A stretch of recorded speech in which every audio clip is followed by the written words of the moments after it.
ሰላም ጤና ይስጥልን ክብራትና ክብራን የቻናላችን ቤተሰቦች እንደምንላችኋል። የሰዓቱን ሰበር ዓለም አቀፍ ወሬዎችን ይዘን ቀርበናል። ከመካከለኛው ምስራቅ የሚወጡ አሳሳቢ መረጃዎች የዓለምን ትኩረት ስበዋል። ቀጠናው ወደ ከፋና ያልተጠበቀ ግጭት እያመራ መሆኑን በግልጽ እያሳዩ ነው። የእስራኤሉ ጠቅላይ ሚኒስትር ቤንያሚን ኔታንያሁ የየመን ሀውቲ እንቅስቃሴ አስመልክቶ አስደንጋጭ ማስጠንቀቂያ አስተላልፈዋል። ኔታንያሁ የሁቲዎች እያደገ የመጣው የባለስቲክ ሚሳይል አቅምና እስራኤልን የማጥፋት ቁርጠኝነታቸው ከቀላል ችግር በላይ ተጨባጭ የሆነና አፋጣኝ አደጋ መሆኑን አስምረውበታል።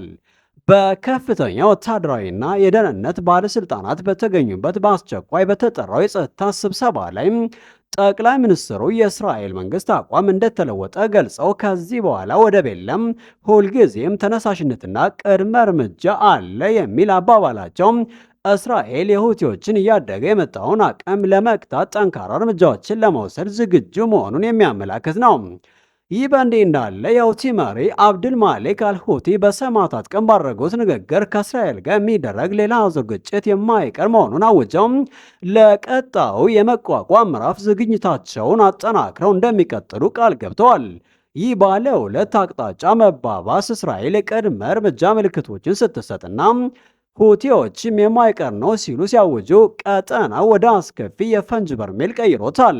በርካታ ሀገራትን ወደማይታሰብ አዘቀት ውስጥ ሊከት በሚችል አውዳሚ ፍንዳታ አፋፍ ላይ ተቀምጧል።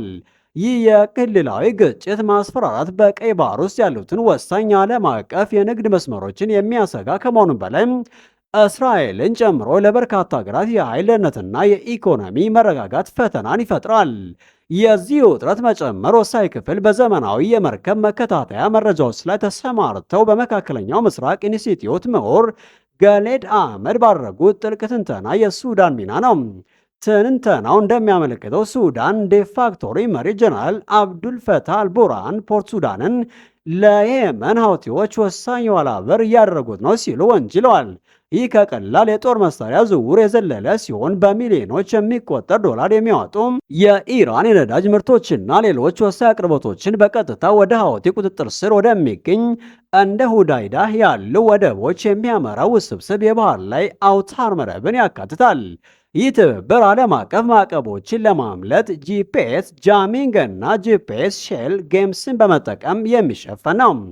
ሀውቲዎች የጦር ኃይላቸውን እንዲያጠናክሩና በእስራኤል ላይ የሚያደርጉትን ኃይለኛ ዘመቻ እንዲያሰፉ ያስችላቸዋል። ምንም እንኳ የአሜሪካና የእስራኤል አውሮፕላን ድብደባዎች የሀውቲዎችን ድሮንና ሚሳይል አቅም አውድሞ የመንን ትላልቅ ወደብና የነዳጅ ማደያዎችን በአጠቃላይ ቢያወድምም ሀውቲዎችን አስደንጋጭ ጥንካሬ በማሳየት የሱዳንን መንገድ በመጠቀም ከመትረፍም በላይ ተጽዕኗቸውን በአረብ ባህረ ገብ መሬትና በምስራቅ አፍሪካ ለመስፋፋት ችለዋል። እንደ ቴዎድሮር ካራሲክ ያሉ ባለሙያዎች አሁን የአደጋ ደውል እያሰሙ ነው። ይህንን እያደገ የመጣውን አጋርነት የቀይ ባህር የጥቅም ዘንግ መወለድ ሲሉ ገልጸውታል። ይህ መረብ የቀጠናው መረጋጋት ለማናጋትና የመጓጓዣ ነፃነቶችን መሰረታዊ መሮችን ለመፈታተን ታስቦ የተሰራ ነው ብለው ወንጅለዋል። ሰላም ጤና ይስጥልን ክብራትና ክብራን ተመልካቾቻችን፣ እንግዲህ ቀደም ሲል ያቀረብነውን ዜና ተከታትላችሁታል። እንግዲህ በዚህ ጉዳይ ላይ የዘወትር ተባባሪያችን ላቀው ታረቀኝ ከጎን ያለ። ላቀው እንኳን በሰላም መጣ። እንኳን ደህና ቆየኝ አምዶ፣ እንደምን ሰላም ነው? በጣም ጥሩ። እንግዲህ ዛሬ ከላይ ያቀረብኩት እንዳየው በመካከለኛው ምስራቅ ያለው ውጥረት አሳሳቢ ደረጃ ላይ ደርሷል። የእስራኤሉ ጠቅላይ ሚኒስትር ኔታንያሁ የየመን ሀውቲዎች የባለስቲክ ሚሳይል አቅምና የእስራኤልን የማጥፋት ቁርጠኝነታቸው ከባድ አደጋ መሆኑን አስጠንቀው እስራኤል ቅድመ እርምጃ እንደምትወስድ ተናግረዋል። በሌላ በኩል ደግሞ የሀውቲ መሪ አልሁቲ ከእስራኤል ጋር የሚደረግ ግጭት የማይቀር መሆኑን አውጀዋል። ይህ በእንዲህ እንዳለም የሱዳኑ መሪ አብዱል አልቡርሃን ፖርት ሱዳንን ለሀውቲዎች የኢራን ነዳጅና አቅርቦቶችን የሚያስተላልፍ ወሳኝ ኋላ በር አድርገውታል ሲሉ እንግዲህ ወቅሰዋል ወይም ደግሞ ተችተዋል። ይህ የቀይ ባህር የጥቅም ዘንግ እየተባለ የሚጠራው ሲሆን የክልላዊ መረጋጋትን ያናጋል ተብሏል። ይህ ሁሉ ለዓለም አቀፍ ንግድና ደህንነት ከባድ ድምታዎች አሉት። ግጭቱ ከመጀመሪያዎቹ ወገኖች አልፎ ዓለምን ወደ ቀውስ የሚያስገባ እንደሆነ ይታወቃል።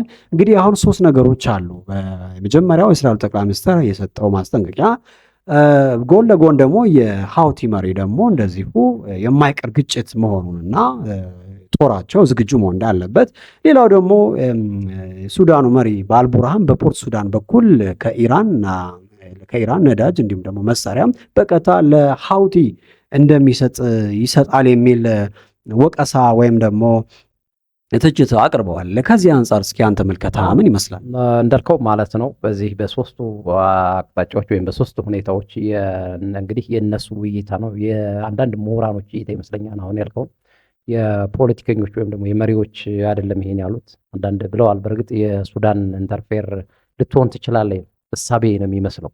እሳቤ ሱዳን ለሀውቲ ምናልባት ልትመች ትችላለህ ወይ አትመችም። ሱዳንም በራሷ ውስጥ መስቀልቁል ውስጥ ያለች ሀገር ነች፣ ሱዳን በራሷ ማለት ነው። የሱዳን ጉዳይ አለ እና ስለዚህ መሰረት የሌለው ክስ ሊሆን ይችላል። አዎ እሱን ሊሆን ይችላል። ገና ነው። ይሄ ፕሬዲክሽንስ የሚባል አይነት ነገር ነው እየሆነ ያለው። ስለዚህ ፕሮክሲ ዋሩ አሁን እንደቀጠለ ነው። ፕሮክሲ ዋሩ የኢራን ፕሮክሲ ዋር በሁቲ ውስጥ ፕላስ ደግሞ የእስራኤልም ፕሮክሲ ዋር ይኖራል። እስራኤል የምታደርጋቸው ፕሮክሲ ዋሮች አሉ በሌሎች በየመን ላይ ማለት ነው። ስለዚህ ይህ የሚያሳየው የመንና እስራኤል እንደገና ማለት የሆነ የሚተነኳኩሱንና የሚያደርጉት ኦፕሬሽንስ ሊኖር እንደሚችል ነው የሚያሳየው።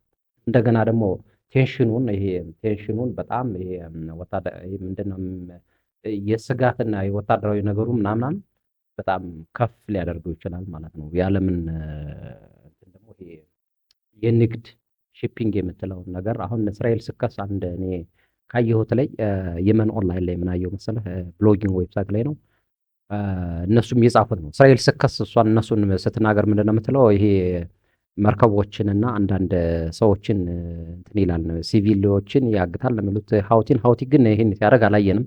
ምክንያቱም እሱን ሊከሰው የሚችለው ዩኤን ነው፣ ዩናይትድ ኔሽንስ ነው። ገብቷል? ያየ ማለት ነው። ዩናይትድ ኔሽንስ የተባበሩት መንግስታት ድርጅት የሚባለው ነው እንጂ ለምሳሌ የእስራኤል አንድ ባለስልጣን ወይም የየመን አንድ ባለስልጣን እንትን ስላለ ራሳቸው ክሌም ስለተደራረጉ አይደለም። ስለዚህ ይሄ የሚያሳየው ምንድን ነው? የመን ላይ አሁን ሀውቲም እየተዘጋጀ እንደሆነ ኢራንም እየሰጠችው እንደሆነ ትላልቅ መሳሪያዎችን እያዘ እንደሆነና እስራኤልም እሱንን ለመከላከል በእጅ አዙር የሚመጣውን የሀውቲና የሂዝቡላ እንደውም በደቡብ እስራኤል ይላል ይሄ በእጅ አዙር ሊመጡ የሚችሉ ሀውቲና ሂዝቡላ እንዴት እከላከላለሁ አስቀድሞ እያሉ ያሉት። እንዲሁም አንዱ ምን ይላል አሜሪካን ምን ይላል ከዛ ላይ ካየሁት ላይ አሜሪካን እንትን ይሄ ጌዲዮን ሰዓር የሚባል አንድ የእስራኤል ዲፕሎማት ይመስለኛል ምን ይላል አሜሪካ ሀውቲን አሸባሪ ብላ እንድትፈርጅለት ዓለሙ እንዲፈርጅለት ይፈልጋሉ። ግን እንደዛ ስላሉ መፍትሄ አይመጣም። ገብቷል? መፍትሄ ለምን አይመጣም? ሀውቲ ኦልሬዲ የህዝብ ድርጅት ሆኗል። ይሄ የሆነ ነገር ነው። ሀውቲ የመን ላይ ተሰሚነት አለው የለም ማለት አንችልም፣ ያየ ነው። ስለዚህ የመን ላይ ተሰሚነት ስላለው እነሱ ግን የሚሉት ሽፖችን ያግታል፣ በመንቀሳቀስ አልቻሉም፣ ሲቪል ሰዎችን እንደዚህ ያደርጋል። ስለዚህ ቴረር እያደረገ ስለሆነ ሀውቲ ቴረሪስት እንዲሆን የአውሮፓ ሀገራት የሆነ ነገር ያድርጉ በሱ ላይ ዲዛይኔትድ የሆነ የሆነ ነገር ስም ማጥፋት ዲፊሚኔሽን አለ አይደል? መጀመሪያ ዲፊሚኔሽን ነው የምታደርገው የሆነ እንትን ለመምጣት ድርጅት ማለት ግን ሀውቲ ዲፊሚኔሽን አረጉበት አላረጉበት፣ ምክንያቱም የመን መስቀልቅል ውስጥ ያለች ሀገር ነች። እሱ ተዋጊ ኃይል ነው። የሚሰጡትን ማንም ሰው ጀስት አጋሬ ነው የሚባል አይነት ጦርነት ካለ ፕሮክሲውን ያካሂዳል።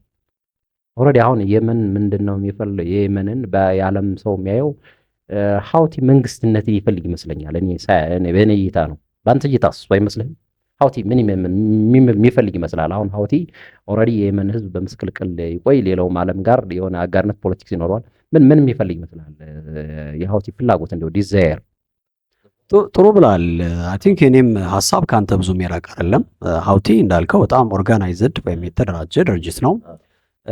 በርካታ የማይታሰቡ ሊኖረው ይችላል ብለህ የማታስባቸው ትልልቅ መሳሪያ አለው። እንግዲህ ባለስቲክ ሚሳይል አለው፣ ትልልቅ ድሮንም አለው፣ ማስወንጨፍ ይችላል።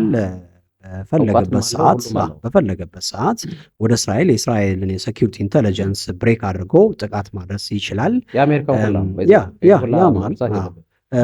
እንደገና ደግሞ የሀውቲ የተነቃቃ ወታደራዊ ዲሲፕሊን አለው። በጣም ቁርጠኛ የሆነ ተዋጊ ግሩፕ አለው። ስለዚህ በእርግጠኝነት የመንግስት ቅርጽ ኖሮት ዓለም አቀፉ ማህበረሰብን በዛ ልክ እንዲያስቡ ይፈለጋል። አሁን ይሄ አማጽያን አሸባሪ ቴሮሪስት ምናምን የሚሉት ንግግሮች ብዙም ዘላቂ ሰላም ያመጣል ብዬ አልልም። ምክንያቱም በዛ ልክ ሀውቲን ልደፈጥጠው የምትችልበት አቅም ላይ አይደለም ያለው። አሁን እንግዲህ ቀደም ሲል ባቀረቡት ዜና ላይ እንዳየኸው ኔታንያሁ የወታደራዊ ካቢኔያቸውን ሰብስበው ሀውቲ እንደ ትንሽ ነገር እንደ ተራ ድርጅት ልናየው የሚገባ አይደለም፣ የትኛውንም ስጋት ወይም ደግሞ ወታደራዊ ታርጌት አድርጎ ሊያጠፋን ይችላል፣ የእስራኤል የመኖርና ያለመኖር እስትንፋስ ውስጥ ልትኖር ትችላለች፣ ስለ ሀውቲ ትንሽ ነገር አይደለም የሚል ድምዳሜ ደርሰዋል። ምናልባት ይሄ ለዓለም አቀፉ የተባበሩት መንግስታት ድርጅት ለና አሜሪካ ይሄ ትልቅ አላርት ነው ብዬ አስባለሁ። በቀላሉ ልትደፈጠው አትችልም። ስለዚህ ወደ ሰላም ሊመጣ የሚችልበት የመንግስትነት እውቅና ዓለም አቀፉ ማህበረሰብ ቢሰጠው፣ ምክንያቱም በየመን ህዝብ ቅቡል ነው፣ ከሀውቲ ጎን ነው ሰው። የአንዳንድ ወታደራዊ አዛዦች ሲሞቱበት እንኳ አይተሃል።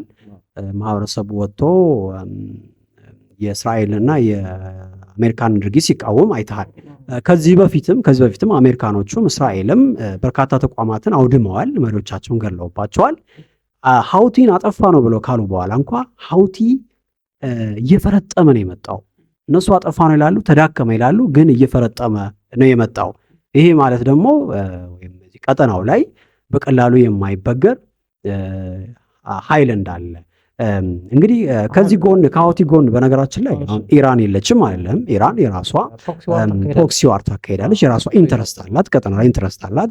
አሁን ኢራን እንግዲህ ዓለም አቀፉ በተለይ እነዚህ ኢስሪ ሀገራት እነ ፈረንሳይ እነ ጀርመን የዚህ ስናፕ ባክ የሚለውን ማዕቀብ እንትን ሲጥሉባት ወይም ያንን ማዕቀብ ሲያመጡባት በቀጥታም በተዘዋሪም አኩራፊ ናት።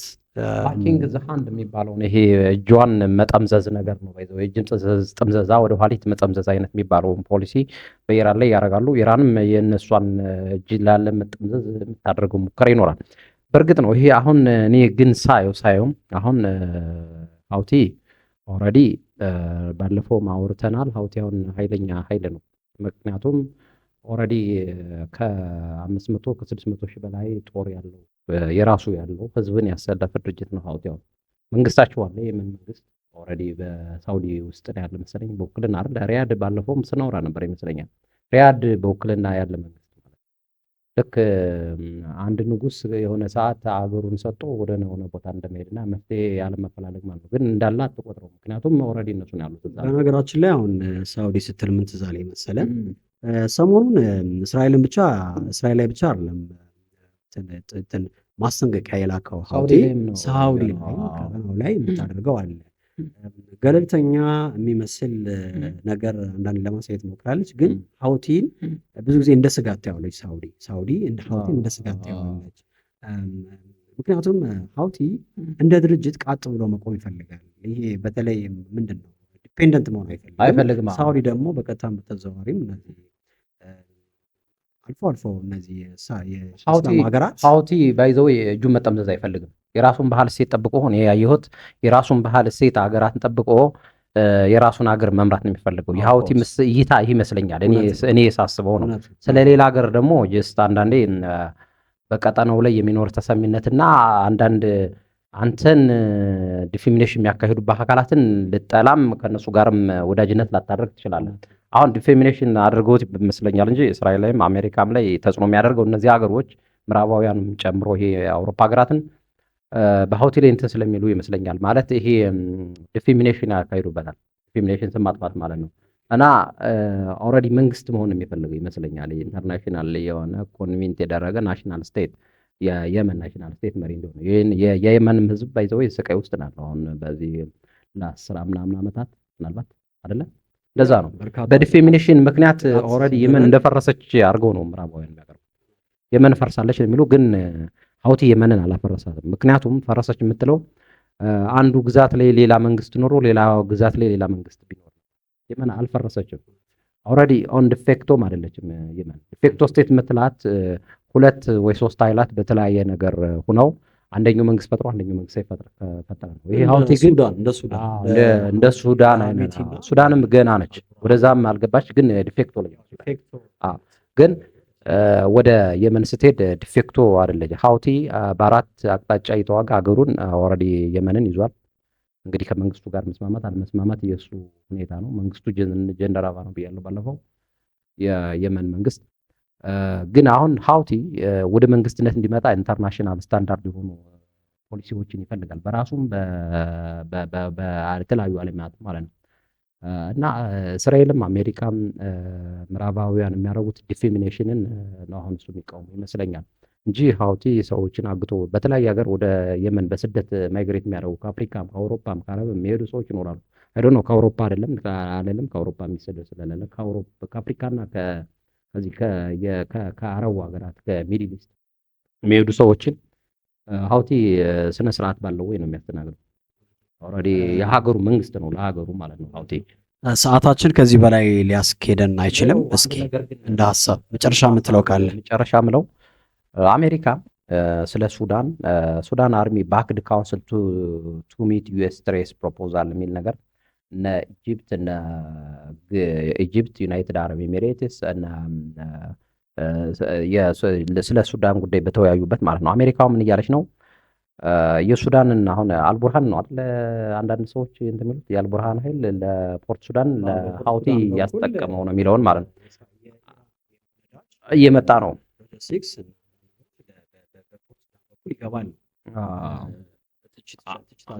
አሁን ምን እያሉ ነው? የሱዳኑን ይሄ አርኤፍኤሱን ወይም ራፒድ ሳፖርት ፎርስ የሚባለውን የሱዳን ኃይል ማክሰኞ ዕለት ዩኤስ ባክድ ትሩስ ፕሮፖዛል ገቨርንመንት ሶርስ አሶሺየትድ ፕሬስ ላይ ነው ያየሁት።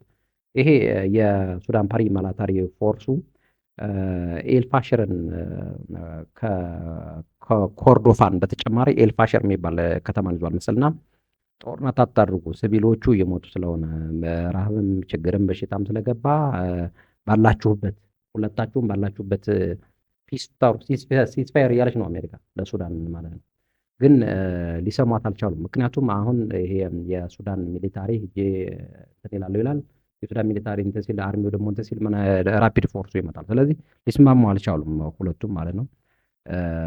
ለማንኛውም አሁን ሱዳንም ላይ ገብተው እንግዲህ የፕሮክሲ ዋር ይኖራል አይኖርም፣ ያው እንግዲህ ምሁራን የሚሉት ነው። ወደፊት የምናየው ነው የሚሆነው።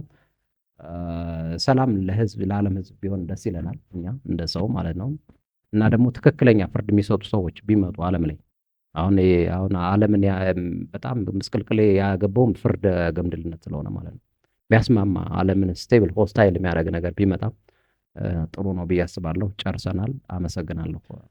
አድማጭ ተመልካቾቻችን እንግዲህ ለዛሬ በሀውቲና በእስራኤል እንዲሁም ደግሞ በሱዳን ያደረግነው ትንታኔ እስካሁን ይመስል ነበረ።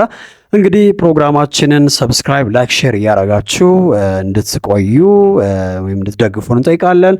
ለነበረን ቆይታ በጣም እናመሰግናለን። ሻሎም ብለናል። መልካም ጊዜ